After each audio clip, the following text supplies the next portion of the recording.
On Sunday it was at its peak and it was vibrating, you could feel it through your body. And then it starts to die down again and then you feel it building up again. So again, investigators are still trying to determine what it was. I'm going to read some information. I just got an update from our desk back at the station. Emergency officials in Lower Bucks County have also received numerous calls about a large boom and the ground shaking, just like some folks were describing out here. So far, no explanation of what happened here, but it really got the attention of a lot of people, even as far away as Ben Salem, reporting that they felt that their homes were shaking. Police radio have received a lot of calls. The police have received calls.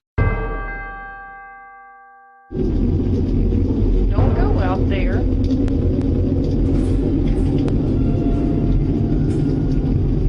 You see anything?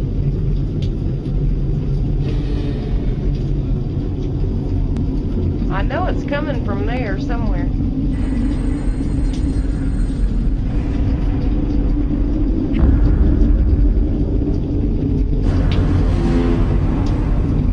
I don't like how close that thing is. Oh. Trying to get the kids in the back. It was just so intense. And as a result of that, I got involved. I contacted the Ministry of the Environment to find out what the issue was and to find out what they knew about it.